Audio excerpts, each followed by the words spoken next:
Hey, how you doing?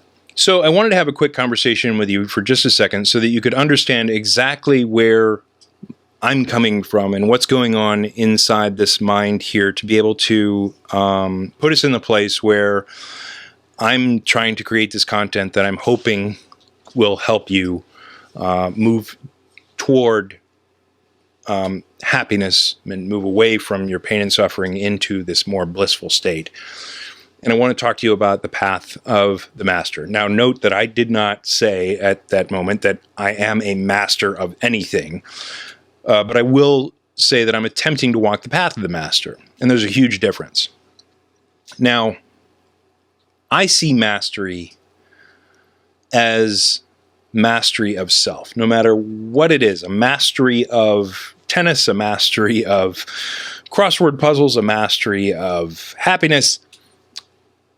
Any mastery is a mastery of self, and any mastery of self comes down to mastery of mind, because in this world, our mind is the world. Our mind creates our world. Our mind creates the ability to master absolutely anything. So if you're mastering something, you're mastering that section of your mind for that something. And in the perfect existence, you're mastering your mind, your very existence. Now, trying to exist in the place of mastery, sometimes you find yourself in this place of perfect acceptance. And it's a continual rolling from moment to moment acceptance of absolutely anything and everything.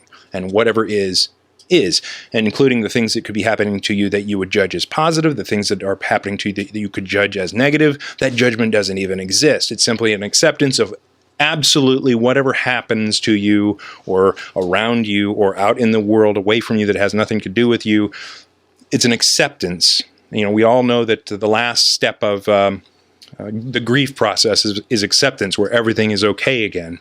Well, if you're sitting in that spot of the master, you find yourself in this place of complete acceptance of whatever is at that moment, every moment of your entire life. And so you become this rock that is immovable, right? You're the rock that can't be cracked, that can't be molested, that can't be moved, that can't be chipped, that can't be picked up and thrown. You're this immovable rock, and at the same time, you're also this irresistible force. So you're both at the same time, and you're accepting of absolutely everything that exists. So there's no churning, there's no inner dialogue of things that need to be this way or that way, or I wish this would have gone the other way, or whatever it was. It doesn't occur when you're in that place. But when you're in that place, there is also, because everything's awesome, everything's perfect, there's absolutely no motivation to say even one word. And so you can sit in silence in absolute bliss.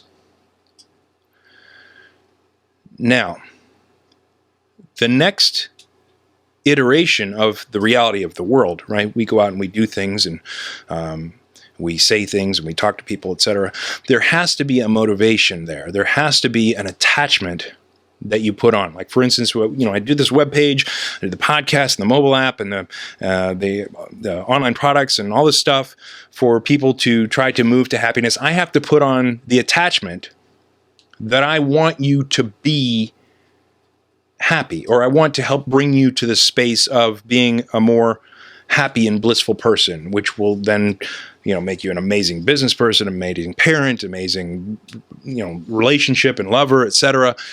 That does all these awesome things to your life, because at the moment that you start to devoid yourself of the BS in your mind and the extra stuff that you don't need and the machinations, etc., you find this place of perfection more often.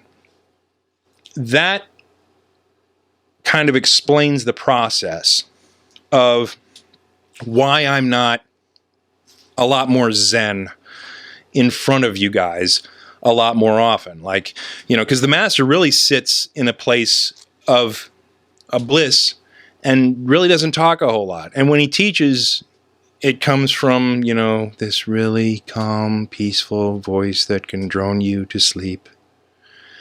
And we talk about nebulous things like the truth of everything, yada, yada, yada, right? And it becomes a little boring at times. And it's a dancing between the blissful state of the mind being completely still, and the mind having some kind of movement that then creates the ability to speak. Okay? Now the mind, there's the process of the brain, there's this default mode network, and it's going no matter what. I mean, you can quiet a bit, and you could ignore it to a large extent, but it's still going, and you need to engage that to a certain extent to even say one word. And when you start saying a lot of words like me, it works to engage more of it, more of those ego processes, those me processes. The mastery of being on the path of a master and also being out in the world and doing the things that you need to do in the world is that you have to be able to put on those things, put on those attachments at will, and then also be practiced in taking them off whenever you need to. Whenever this train starts going off the rails a little bit, you can just totally unplug that whole section of your existence and get back to that immediately awesome, peaceful place within. And so when I'm doing that, when I'm doing all this web stuff, when I'm doing the mobile app stuff, when I'm doing the podcast stuff, when I'm showing you raw emotion at times, that's what I'm trying to do.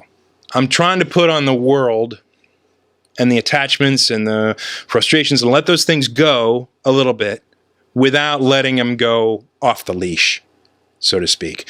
So know that I'm over here, and I'm that boring guy, and I'm that really quiet, don't say a whole lot kind of dude.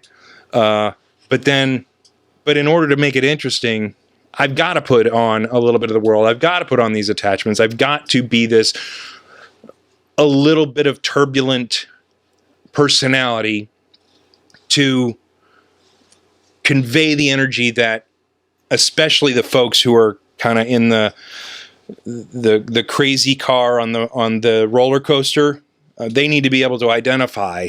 And you need to be able to identify with some of the emotion that can come from attachments and the struggle to reach those attachments, even if those attachments are more altruistic, of wanting to share with you more happiness, wanting to share with you more joy, wanting to show you the path of how you can get to here, be able to put on the world temporarily to do the things that you need to do, and then take off that stuff and go right back over to here into bliss and existence and keep that centered, awesome rock of a self that you have found.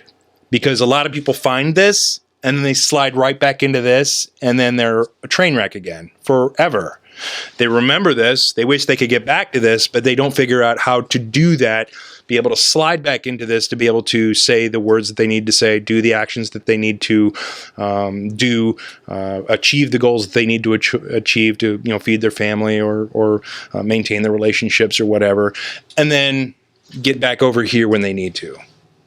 So please understand that that's what I'm doing every day. And I found a quote just recently that I really identify with, and I want to share it with you because it's from an ancient master, Basui. And he said, "My true desire is to relieve others of their pain, though I myself may fall into hell." And so not that I'm going to try to allow myself to fall into hell, but I have to a little bit to say even one word. And you guys know, I say a lot of words. So imagine how many attachments I have. I have an attachment to convey to you what's going on in my mind here to even make this video, or I wouldn't have made the video, right? So I'm satisfying that attachment that I have. But at the end of the day, if I distance myself from that and I take it off and allow it to fall by the wayside, then I can slip right back into that awesome place that keeps my mind flowing freely and not cluttered by the noise, and that can empower me into focusing my existence onto the attachments that mean the most and are the most positive, and that become a conscious choice to put on and carry for a small time until we can take them off and drop them by the wayside. And so that's what this whole thing is all about. And that's why I'm not the boring master that many spiritual masters can come across as, and why I put a lot of personality into this website and into this existence and into this teaching method of incorporating neuroscience and emotion science and the ancient wisdom traditions and the place of complete acceptance all the time, everywhere, about absolutely everything. That's where I'm at, and I wanted you to understand that so that you don't miss the message. You don't say, "Oh, this guy's crazy. He says that there's inner peace and he's off the rails half the time too." Well, it's kind of an intentional off the rails for all intents and purposes, but it's for the benefit of being able to create a good message for you guys. So I hope this came across well. Frankly, I'm going to release the attachment now and just call it a video. So hope you guys are doing well. Have a great day. Talk to you soon. Peace.